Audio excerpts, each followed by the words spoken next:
ओम शांति। तो कल भट्ठी का उद्घाटन हुआ और आज से इस भट्ठी के ज्ञान योग के सत्र आरंभ हो रहे हैं। और इस आरंभ में शुभारंभ की वेला में हमारे बीच में पधारे हैं हमारे आदरणीय राजयोगिनी उषा दीदी जी। एक हाथ हिलाकर हम आपका स्वागत करते हैं, सत्कार करते हैं, अभिनंदन करते हैं।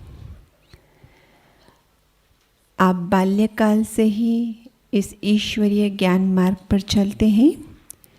विदेश की धरनी अफ्रीका में आपको ये ज्ञान मिला और फिर आपने लौकिक और ये ईश्वरीय पढ़ाई जारी रखी।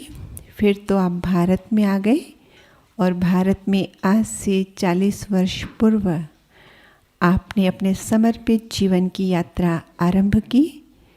और उसमें सबसे पहले आप सेवा केंद्र पर रहे मुंबई में पार्ला में, और फिर तो आप मधुबन में आ गए और मधुबन में रहते ही आपने बहुत अच्छी सेवाएं की, जिसमें एक सेवा है कि विदेश की धरनी वाले भाइयों ने जो SML की ट्रेनिंग कराई थी, उसी ट्रेनिंग से आपने जो कुछ सीखा उसको भारत के अनुसार ढाला और कंपनियों की सेवाएं की, और जिसके कारण आप SML वाली उषा बहन के नाम से प्रसिद्ध हुए। उसके बाद रामायण महाभारत जैसे काव्यों पर भी आपने अपना फोकस रखा, अध्ययन किया और उसका आध्यात्मिक विवेचन सबके सामने रखा।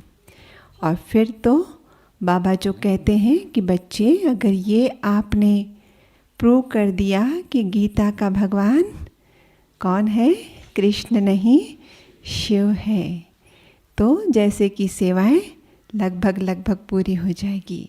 तो आपने उस पर अपना ध्यान केंद्रित किया और बहुत सारी कॉन्फ्रेंसेस जब होती हैं इस विषय पर, आप उसमें पार्टिसिपेट करते हैं और ये संदेश सबको बहुत ही कन्विंसिंग वे में देते हैं कि गीता का भगवान निराकार परमात्मा है। तो ऐसी प्रतिभावान राजयोगी अनुभवी दीदी हमारे बीच में है और हमारा भट्ठी का लक्ष्य भी है संस्कार परिवर्तन। तो आज आप प्रकाश डालेगी इस विषय पर, स्व परिवर्तक सो विश्व परिवर्तक।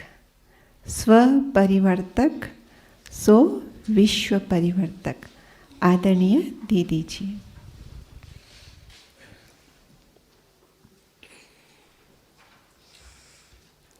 ओम शांति।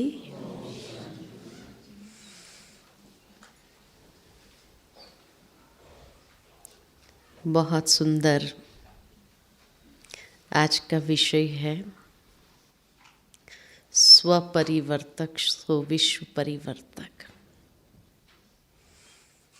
क्योंकि ब्राह्मण बनते ही हर इंसान, हर ब्राह्मण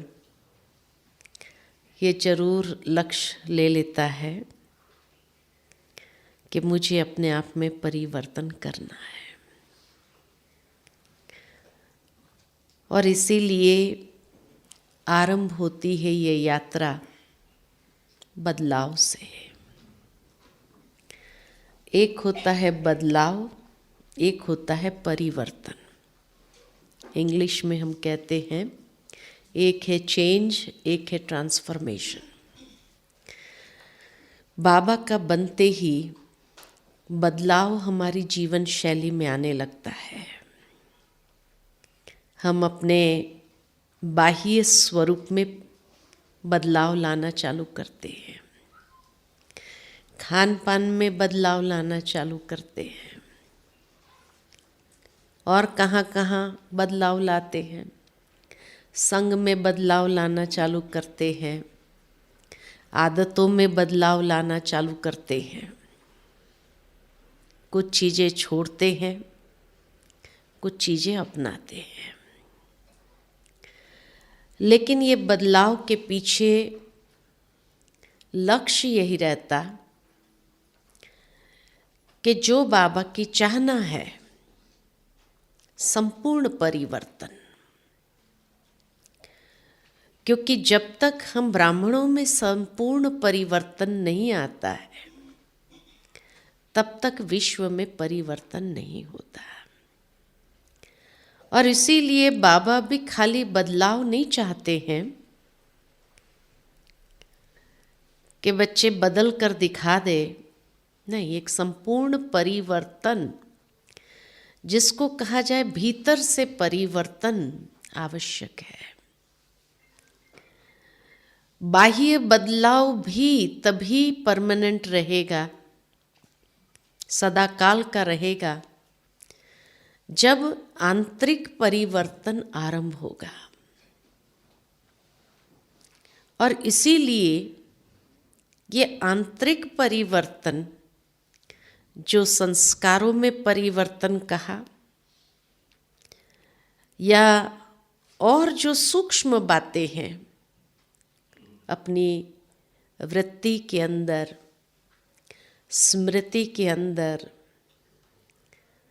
दृष्टि के अंदर, ये सूक्ष्म परिवर्तन जब तक नहीं लाए तब तक अंदर से संतुष्टि नहीं है। जब ये परिवर्तन, सूक्ष्म परिवर्तन को हम अपनाना शुरू करते हैं, तब जाकर के एक आंतरिक संतुष्टि अनुभव होने लगती है, या जिसको कहे ब्राह्मण जीवन का एक आनंद, ईश्वरीय जीवन का आनंद हम तभी अनुभव कर सकते हैं।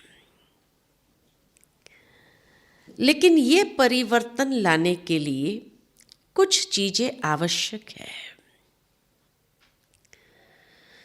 सबसे पहली आवश्यकता है महसूसता, रियलाइजेशन। और इसीलिए बाबा आते ही हम बच्चों को एक रियलाइजेशन देते कि बच्चे तुम कौन हो। प्रतिदिन की मुरली के अंदर हम बच्चों को बाबा जब कहते हैं बच्चे आप कौन हो, उसको महसूस करो। आप ये देह नहीं हो, आप आत्मा हो।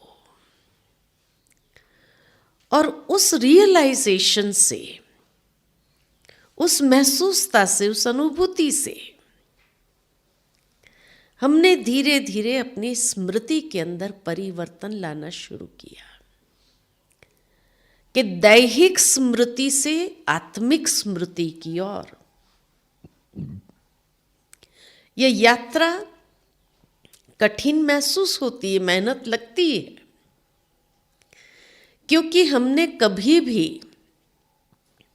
प्रैक्टिकल लाइफ में देह के अलावा और कोई बातों को देखा ही नहीं, समझा ही नहीं।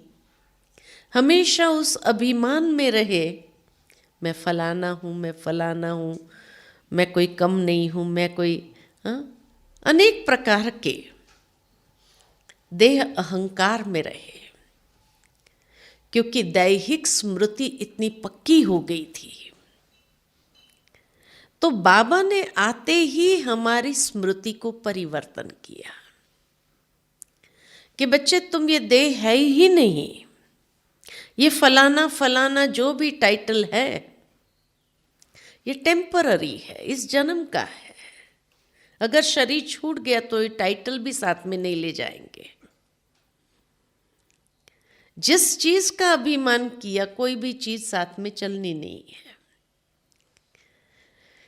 इसीलिए बाबा ने एक शुद्ध नशा या आत्मनिश्चय हमारा पक्का कराया कि जिससे आत्मिक स्मृति हमारी परमानेंट होने लगी। हर समय अमृत वेले उठते ही उस आत्मिक स्मृति से याद आरंभ होती है।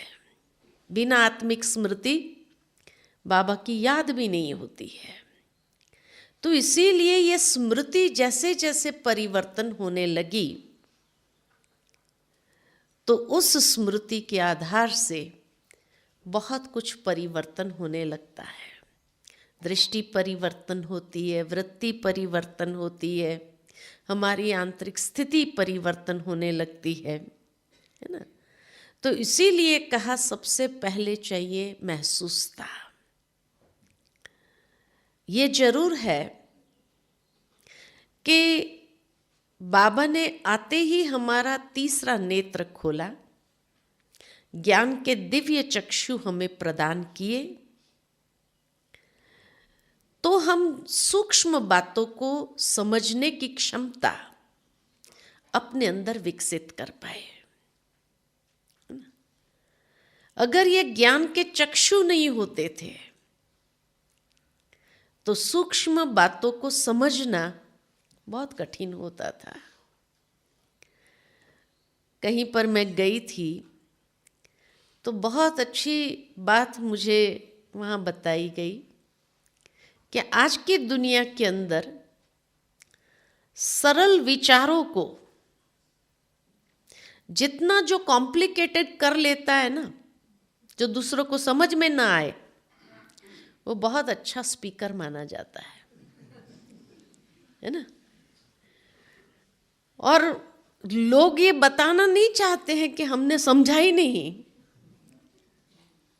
इसलिए क्या कहेंगे, बहुत अच्छा बोला, बहुत अच्छा बोला, इतनी कॉम्प्लिकेटेड बातें स्पष्ट किया। लेकिन सच पूछो तो उन्होंने कुछ समझा ही नहीं, लेकिन अपना अहंकार ऐसा होता है जो उसको नीचे नहीं लाने देना चाहते हैं। और बोलने वाला भी समझता है कि ये सब्जेक्ट को जितना कॉम्प्लिकेटेड कर लूं ना मैं, उतनी वाहवाह होगी। और इसीलिए वो जब समझ में ही नहीं गया तो आचरण में तो कहाँ से आएगा। इसलिए दुनिया में जो भी शास्त्रों की बातें हैं वो भी इतनी कॉम्प्लिकेटेड हो गई, समझना ही मुश्किल। कथाकारों ने भी अगर कहानी के रूप में सुनाया तो बात अलग है, लेकिन फिर भी अपने जीवन के आचरण में नहीं आ सका। इसलिए बाबा कई बार कहते हैं वो बातें फिलॉसफी है। फिलॉसफी माना एक थियोरेटिकल नॉलेज है जो प्रैक्टिकल संभव ही नहीं है। लेकिन बाबा ने क्या किया, जो कॉम्प्लिकेटेड बातें हैं उसको इतना सरल और सहज कर दिया।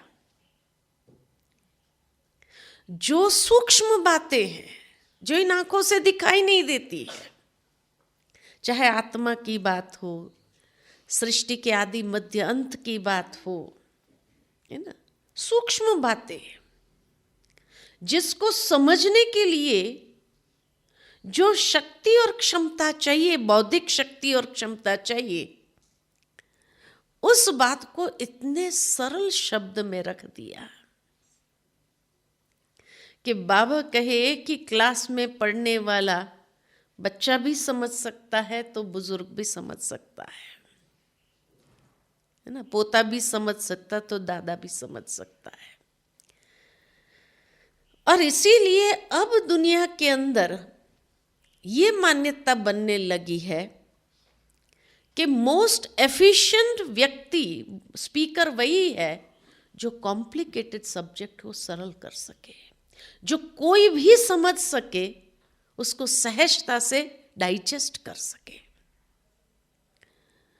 और इसीलिए बाबा का ज्ञान इतना सूक्ष्म होने के बावजूद भी अगर अनपढ़ से अनपढ़ भी उसको समझ लेता है और धारण कर सकता है, आचरण तक में ला सकता है, तो सोचो कि बाबा कितना बड़ा स्पीकर है ना। अपनी सूक्ष्म बातें, आत्मा से संबंधित, जो इन चीजों से, इन आंखों से दिखाई नहीं देती है, आत्मा की बात, परमात्मा की बात, सृष्टि के आदि मध्य अंत की बात, 5000 साल की बात, सतयुग के आदि में क्या हुआ था, परम धाम की बातें, कितनी सूक्ष्म बातें हैं। और उस सूक्ष्म बातों को बाबा ने आचरण में ला दिया कि बच्चे आत्मिक स्थिति में रहो, आत्मिक स्मृति जागृत करो, तुम्हारी दृष्टि आत्मिक होनी चाहिए। और अनपढ़ से अनपढ़ व्यक्ति भी मैं आत्मा हूं इस बात को अपने आचरण में लाने लगे, है ना। तब कहा कि दुनिया के लोग सरल बातों को कॉम्प्लिकेटेड करते हैं और तब उनको अच्छा स्पीकर माना जाता है, और बाबा कॉम्प्लिकेटेड बातों को इतना सरल कर देता है, सहज कर देता है, जो कोई भी इंसान समझ सकता है। तो स्वपरिवर्तन लाने के लिए पहली बात जो कहा महसूसता, लेकिन महसूसता के साथ दूसरी बात समझ, ज्ञान। जब तक कोई बात का ज्ञान नहीं है, परिवर्तन कहां से आएगा। कई बार बच्चे तूफानी होते हैं तो घर के बड़े बुजुर्ग क्या कहते हैं, अरे बच्चा है, समझदार होगा, अपने आप ठीक हो जाएगा। माना अभी समझ नहीं है तो तूफान मस्ती ये सब कर रहा है, जैसे ही समझदार होगा अपने आप सब छूट जाएगा। तो ठीक इसी तरह अभी तक भी माया की समझ ऐसी थी जिस कारण से अनेक प्रकार की चंचलता रही। लेकिन अब बाबा ने हम बच्चों को ज्ञान दे करके समझदार बनाया, और समझदार बनते ही अनेक प्रकार की माया की चंचलता, इंद्रियों की चंचलता स्वतः शांत होने लगी। परिवर्तन की प्रक्रिया आरंभ हो गई। उस ज्ञान से महसूसता हुई कि हाँ, ये चंचलता सही नहीं है, ये सभ्यता नहीं है। तो अपने आप उस महसूसता से ज्ञान आया और ज्ञान से परिवर्तन की प्रक्रिया आरंभ हुई। तब कहा कि परिवर्तन सदा काल का रहे। उसके लिए तीसरी बात जो चाहिए वो है दृढ़ इच्छा शक्ति, कि मुझे अपने आप में परिवर्तन करना ही है। कई बार बाबा की मुरली में हम ये बात सुनते हैं कि महान समझदार देखना है तो भी यहां देखो, और महान बेसमझ देखना है तो भी यहां देखो। इतना बाबा ने समझ ज्ञान देने के बाद भी अगर उस ज्ञान को प्रैक्टिकल जीवन में नहीं ला पाए तो उसका कारण यही है, इच्छा शक्ति नहीं है। होता है, चलता है, देख लेंगे, कर लेंगे, ये गेंगे वाली भाषा जो है, हो जाएगा, अभी तो बहुत समय पड़ा है, कर लेंगे ना, अंत तक हो जाएगा, अभी कौन संपूर्ण बना है। तो जब इच्छा शक्ति होती है तो परिवर्तन की प्रक्रिया भी तीव्र हो जाती है। लेकिन अगर इच्छा शक्ति में ढील है, हो जाएगा, आलस्य, अलबेलापन है उसके अंदर, तो वो इच्छा शक्ति परिवर्तन नहीं ला पाती है। कर लेंगे ना, बाद में हो जाए, हाँ होना चाहिए, मना नहीं करते हैं, होना चाहिए, लेकिन हो जाएगा, तो अलबेलापन आ गया वहां पर। इसलिए बाबा हमेशा, कई बार अव्यक्त मुरली में हम बच्चों को ये इशारा देते हैं, बच्चे अलबेलापन और आलस्य के ऊपर अपने पहरेदारों को टाइट करो। अटेंशन के पहरेदार जितने टाइट होंगे, उतनी जो हमारी आंतरिक इच्छा है परिवर्तन करने की, उसको हम ले आ सकेंगे। नहीं तो थोड़ा बहुत बाहर का बदलाव आएगा, लेकिन न उससे आंतरिक हमें संतुष्टि होगी, न हमारे आसपास वालों को संतुष्टि होगी। या यही कहेंगे वो भी कि भाई तू एक नाव में पैर रख ना, दो नाव में पैर रख के क्यों चल रहा है, कहीं का भी नहीं रहेगा। तो इच्छा शक्ति बहुत आवश्यक है, जिसको कहा जाए बर्निंग डिजायर। परिवर्तन लाने के लिए अंदर की एक बर्निंग डिजायर चाहिए, दृढ़ इच्छा शक्ति कि नहीं, मुझे संपूर्ण बनना ही है। और ये ज्यादा लोगों में नहीं होती, इसीलिए तो 108 पास विद ऑनर होते हैं। अपीयर कितने होते हैं इस एग्जाम में? अपीयर कितने होते? 33 करोड़। लेकिन पास कितने हुए? पास विद ऑनर कितने हुए? 108। अच्छा, पास कितने हुए? 16,108। और एटीकेटी में कितने गए? 9 लाख, है ना।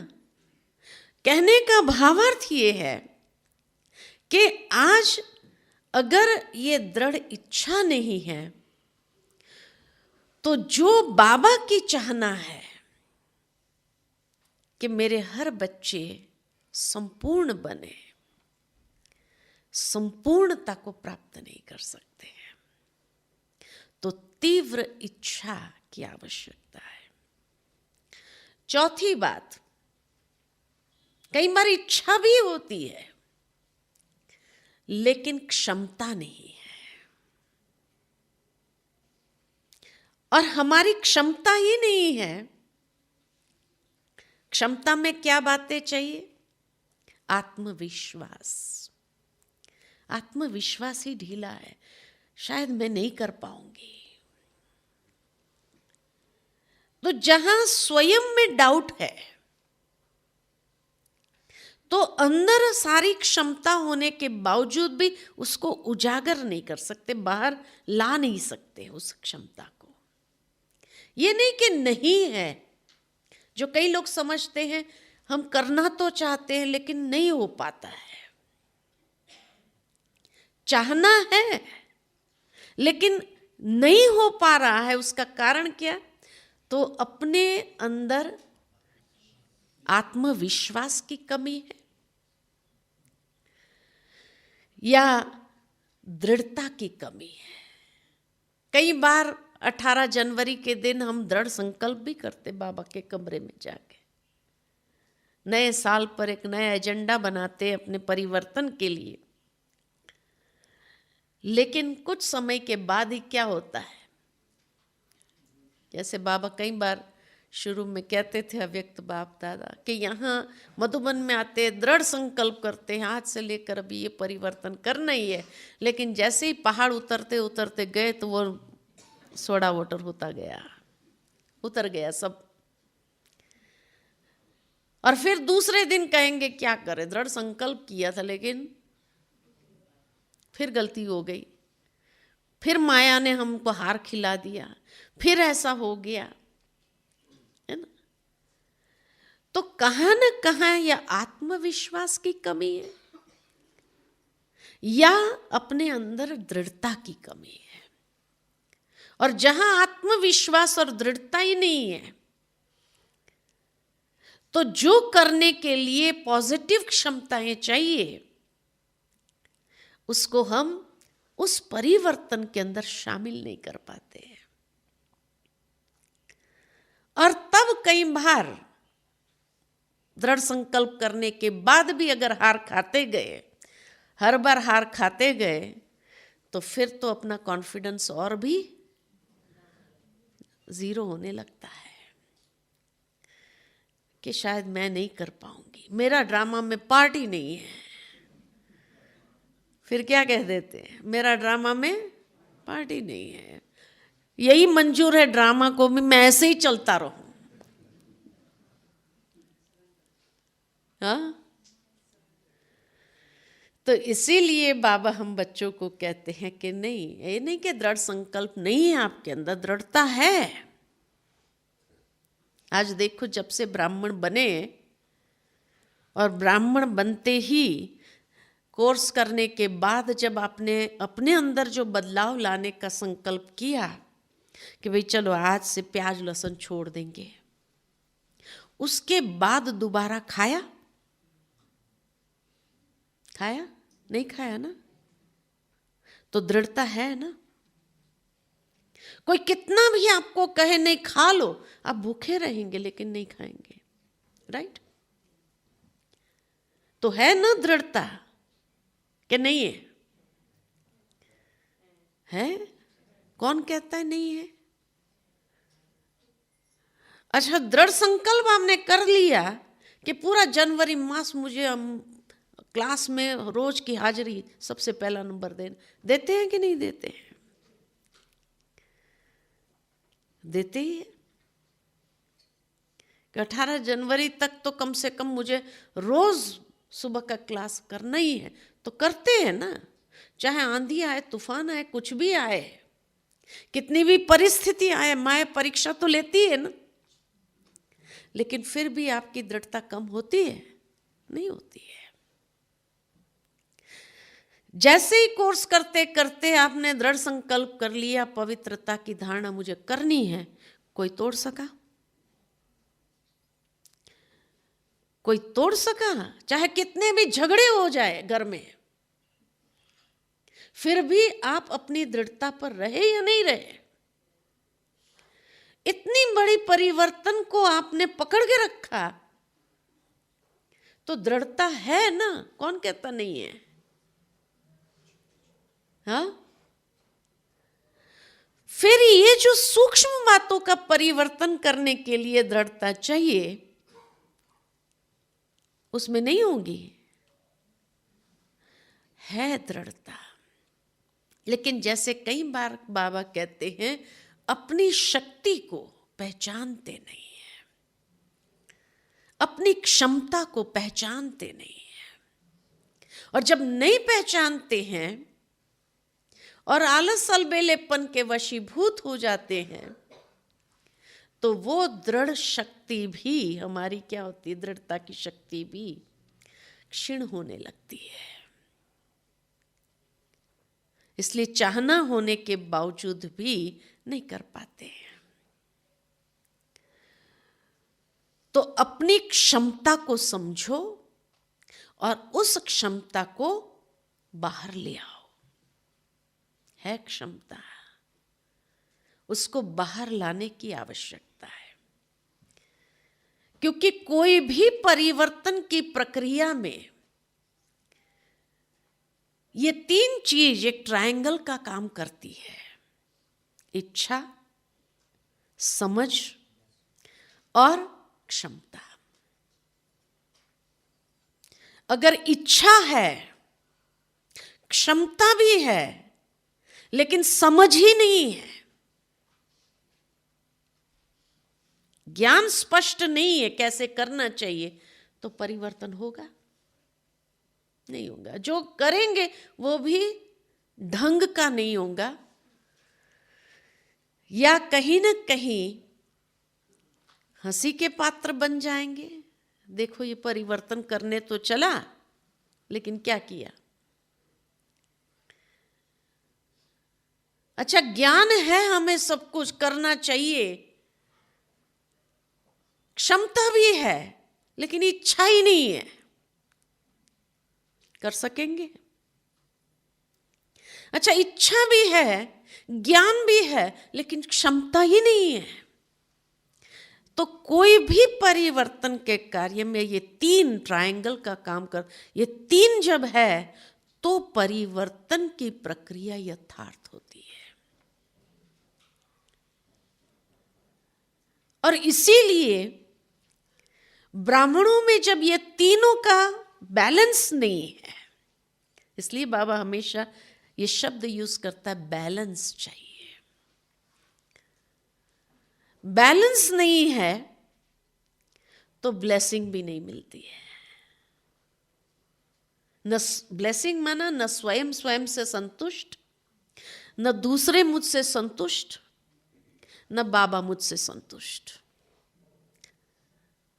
ये ब्लेसिंग, जहां सब संतुष्ट होंगे तो अपने आप ब्लेसिंग मिलती है। जहां दूसरे परिवार के लोग मुझसे संतुष्ट है तो दुआएं ही देंगे। वाह, बहुत अच्छा, ये तो हमें भी प्रेरणा मिल गई करने के लिए। तो जब उनको भी प्रेरणा मिली तो इनकी ब्लेसिंग्स सूक्ष्म रूप में मिली। और यथार्थ जब बाबा के हिसाब से ये परिवर्तन हमने किया तो बाबा की भी ब्लेसिंग मिलती है। बाबा की मदद को अनुभव करना, यही तो बाबा की ब्लेसिंग है।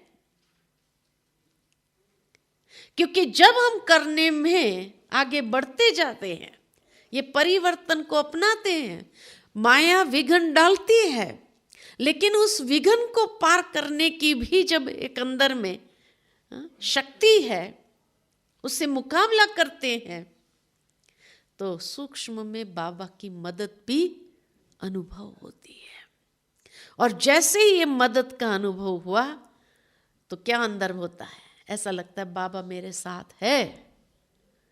माया ने कितनी रुकावटें डाली लेकिन बाबा ने मुझे कमजोर नहीं पड़ने दिया। महसूस करते हैं? तो ये है बाबा की दुआएं। परिवार का साथ सहयोग मिलना, यह है परिवार की दुआएं।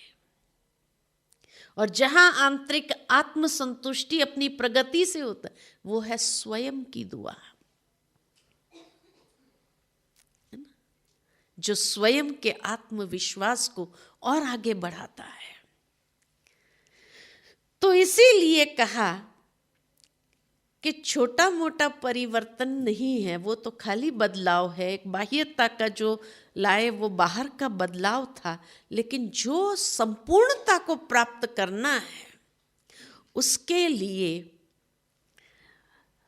स्वयं में परिवर्तन की प्रक्रिया को आरंभ करना है।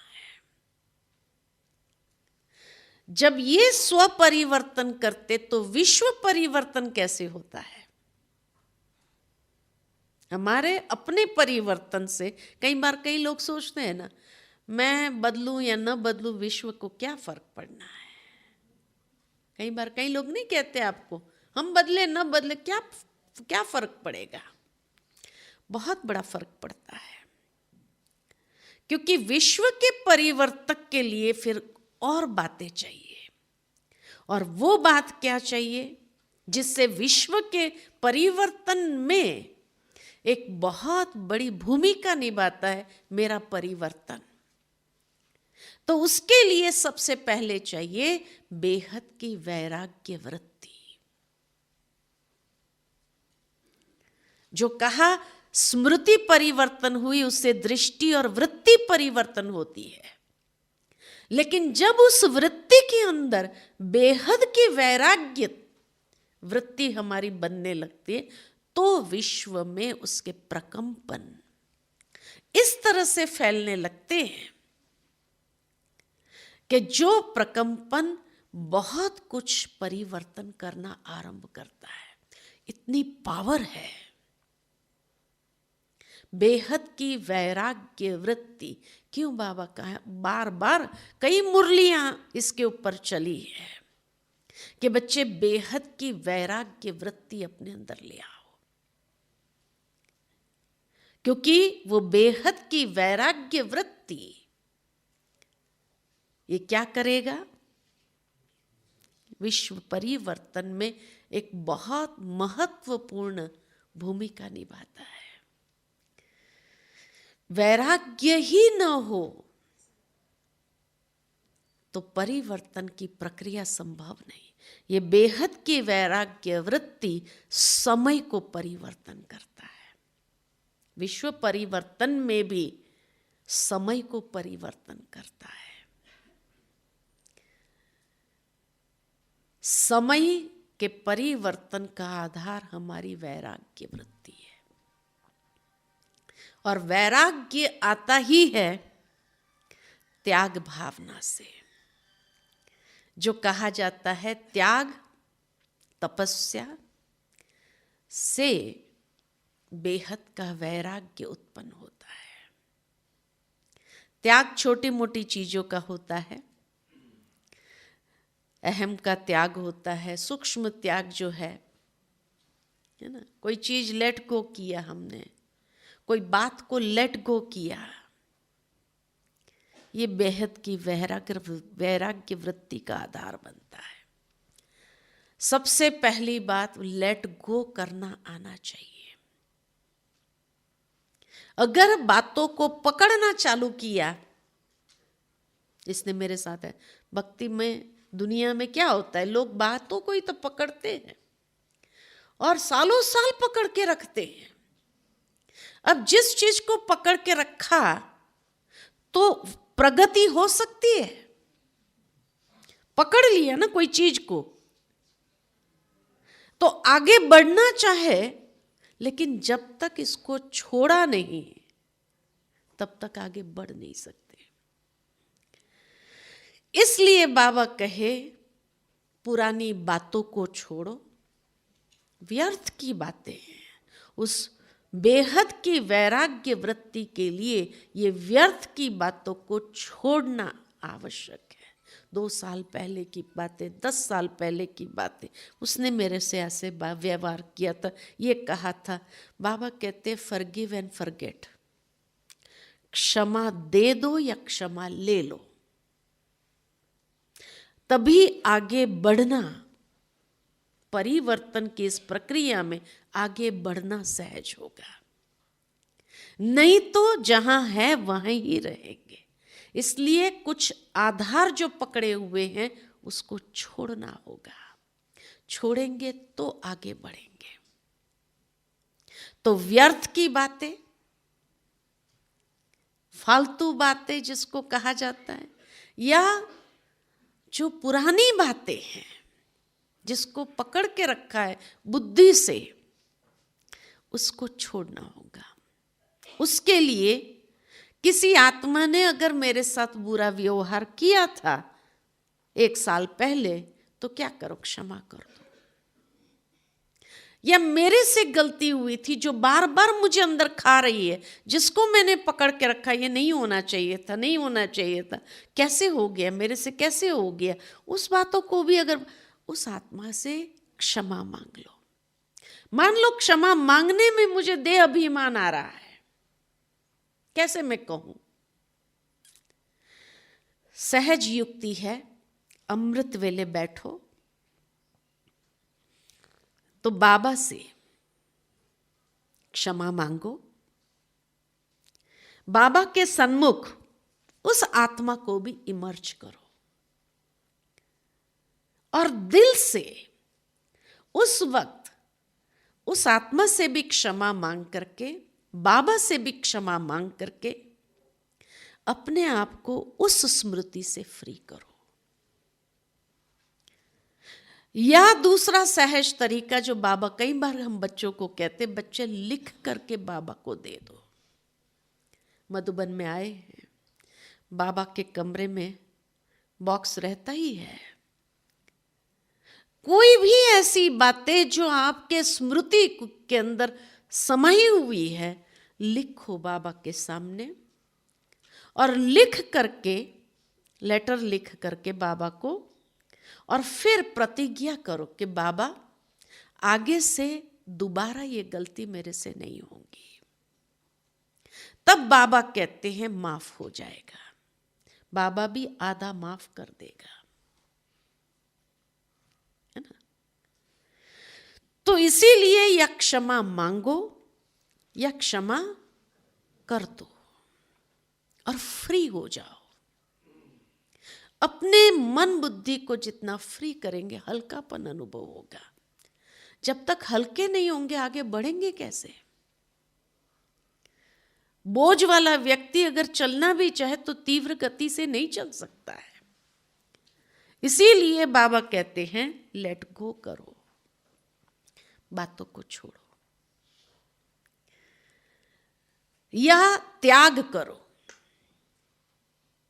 त्याग यही करना है, अपना अहम जो बीच में आ रहा है उसको त्याग करो। क्योंकि वो भी हमारे को पीछे खींचता है, हमारी प्रगति में बहुत बड़ी रुकावट है, परिवर्तन होने नहीं दे रहा है। और जब तक उसको पकड़ा होगा समय परिवर्तन नहीं हो सकता है।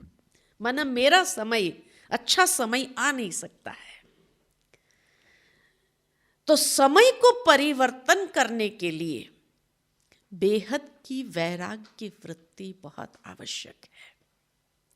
लेट गो करो, त्याग करो, तपस्या करो, अर्थात दृढ़ता संपन्न अभ्यास करो। ये है बेहद की वैराग्य वृत्ति।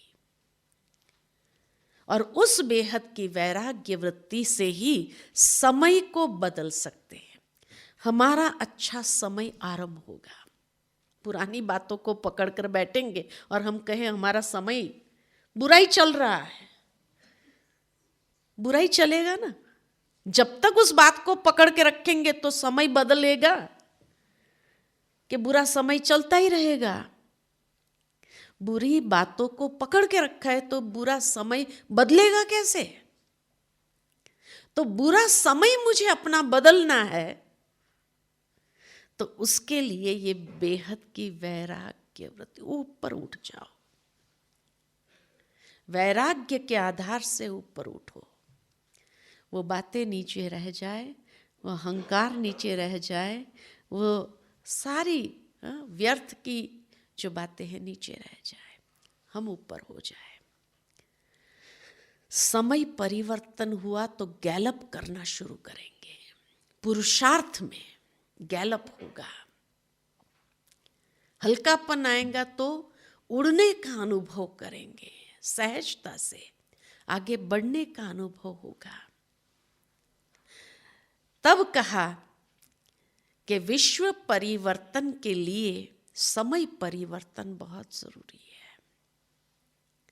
और समय परिवर्तन के साथ साथ दूसरा, वायुमंडल का परिवर्तन। विश्व परिवर्तन में वायुमंडल तो आता है, प्रकृति तो आती है। तो ये प्रकृति वायुमंडल कैसे बदलेगा? वाइब्रेशन से। बहुत अच्छी अभी संडे की मुरली हम सभी ने सुनी, जिसमें बाबा ने मनसा सेवा में 4 बातें बताई: शुभ भावना, शुभ कामना, श्रेष्ठ वृत्ति और श्रेष्ठ वाइब्रेशन। तो इसी तरह ये चारों बातें जब हमारी परिवर्तन होगी, शुभ भावना, शुभ कामना, श्रेष्ठ वृत्ति और श्रेष्ठ वाइब्रेशन। वाइब्रेशन से वायुमंडल बनता है। वायुमंडल का परिवर्तन करना है, प्रकृति का परिवर्तन करना है, तो हमें अपने वाइब्रेशन को बदलना होगा। वाइब्रेशन को बदलने के लिए चिंतन को बदलना होगा,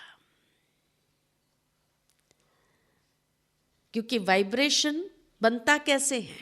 चिंतन से, संकल्पों से। जिस तरह से आवाज वाइब्रेट होकर के आपके कान तक पहुंचता है, प्रकंपित होकर के आपके कान तक पहुंचता है, ठीक इसी तरह हर संकल्प जो हम क्रिएट करते, हर संकल्प भी प्रकंपित हो रहा है वायुमंडल के अंदर।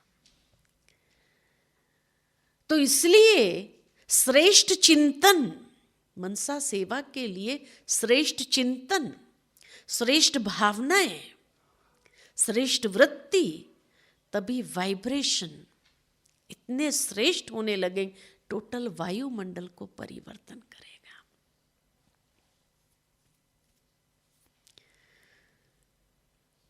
इसीलिए कहा दुनिया कब बदलेगी इसका इंतजार नहीं करो, लेकिन मुझे अपने कर्मों की दुनिया को बदलना है। स्व परिवर्तन से विश्व परिवर्तन। मेरा अपना विश्व जो है, मेरा अपना विश्व कौन सा है? मेरी कर्मों की सृष्टि। जो इतने जन्मों के कर्म हमने किए हैं और वो कर्मों का एक वेब बना है, कितनी आत्माओं के साथ। वो वेब तैयार हुआ है। 5000 साल, चलो 5000 साल न मिले तो भी 2500 साल के बाद, द्वापर के बाद जो हमारा वेब क्रिएट होने लगा, कितनी आत्माओं के साथ वो क्रिएट हुआ है ना। जिस तरह वो मकड़ी का जाला होता है, खुद ही बूनती है और फिर खुद ही उसमें फंसती है, मरती है, बहुत बड़ा जाला होता है। हमने भी ये 63 जन्म में कितने संबंध होंगे, सोचो तो सही। एक व्यक्ति के आसपास कितने संबंध होते हैं, तो कितना बड़ा जाला है, कितना बड़ा वेब है 63 जन्म का, जिसमें मनुष्य फंस रहा है। इसीलिए बहुत सुंदर ये एनालॉजी है कि जो मकड़ी है या तो उसमें फंस जाती है और मर जाती है, या तो उस पूरे जाले को क्या करती है, खा जाती है, तो बच जाएगी। ठीक इसी तरह हमें भी जो 63 जन्म का वेब हमने क्रिएट किया है, इसको समाप्त कर देना है, नहीं तो ये वेब हमें समाप्त करेगा। तो हमारी कर्मों की सृष्टि के लिए हमारे कर्म में इतना परिवर्तन, हमारे स्वभाव संस्कार में इतना परिवर्तन, जैसे जैसे ये परिवर्तन करेंगे हमारी अपनी कर्मों की सृष्टि बदलने लगेगी। हमारा अपना विश्व, कर्म का विश्व बदलने लगेगा। इसीलिए इसको हप कर देना, इसको समाप्त कर देना बहुत जरूरी है। तब बाबा कहे कि जो भी आत्माओं के साथ के हमारे सूक्ष्म बंधन भी है, कनेक्शन भी है, शुभ भावना, शुभ कामना, हम सभी को नहीं जानते हैं। 63 जन्म में कितने संबंध होंगे हम सभी को नहीं जानते, लेकिन सूक्ष्म में प्रतिदिन अमृत वेले बाबा द्वापर युग से लेकर अब तक जितनी भी आत्मा मेरे संबंध संपर्क में आई हो, उन सबके साथ जो मेरे कार्मिक अकाउंट्स है उसके प्रति शुभ भावना, शुभ कामना दे करके चुकतू करो। क्योंकि जो कार्मिक अकाउंट बना है उस अकाउंट को चुकतू करने के लिए शुभ भावना, शुभ कामना चाहिए। जैसे कई बार बाबा हम बच्चों को कहते हैं, कई बार कई लोग कहते हैं ना बहुत बंधन है, हमें बहुत बंधन है, तो बंधनों को काटने की युक्ति बाबा ने क्या बताई है? उस आत्मा के प्रति जो बंधन डाल रही है उसके प्रति नेगेटिव संकल्प चलाने के बजाय शुभ भावना दो उसको, तो सेटलमेंट जल्दी होगा। तो 63 जन्म में जितने हमारे संबंध रहे हमारी कर्मों की सृष्टि में, उन सर्व आत्माओं को के प्रति शुभ भावना, शुभ कामना प्रवाहित होने दो। वो आत्माएं जहां भी हो, मुझे पता नहीं, लेकिन मेरी शुभ भावना, शुभ कामना हर आत्मा तक जाए। जितना हर आत्मा तक ये माना इतनी अधिक शुभ भावना इमर्ज हो, इतने शुद्ध संकल्प हमारे इमर्ज हो, तो उन आत्माओं के साथ जो हमारा कार्मिक अकाउंट कुछ रहा हुआ भी होगा, जो अंत समय नहीं तो भटकती हुई आत्मा के रूप में आकर के चुकतू करने का प्रयास कर, पहले से ही शुभ भावना, शुभ कामना, शुभ चिंतन की शक्ति से ऐसा श्रेष्ठ वाइब्रेशन हम दे जो उस वाइब्रेशन से उस वेब को हम समाप्त करें, तो हमारी अपनी कर्मों की सृष्टि बदलने लगेगी, है ना। तो स्व परिवर्तन से विश्व परिवर्तन। मुझे अपना विश्व तो बदलना है, और जैसे ही ये शुभ भावना, शुभ कामना के श्रेष्ठ वाइब्रेशंस हम प्रवाहित होने देंगे वायुमंडल के अंदर, उतना ही फिर धीरे धीरे ये टोटल वायुमंडल जो है वो भी बदलने लगेगा, है ना। तो विश्व परिवर्तन, और सब लोग ये प्रक्रिया में शुरू हो जाएंगे तो क्या होगा, विश्व परिवर्तन होगा या नहीं होगा। हर एक ने अपनी कर्मों की सृष्टि को परिवर्तन करने की जिम्मेवारी ली, तो विश्व परिवर्तन क्या होगा। हमें खाली अपने कर्मों की सृष्टि को परिवर्तन करने की जिम्मेवारी लेनी है, वो तो मुझे लेनी ही पड़ेगी।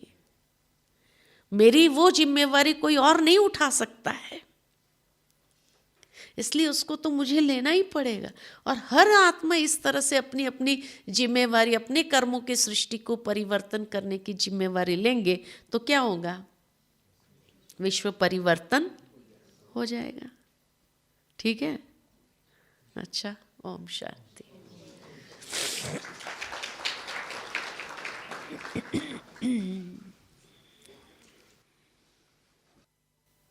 ओम शांति।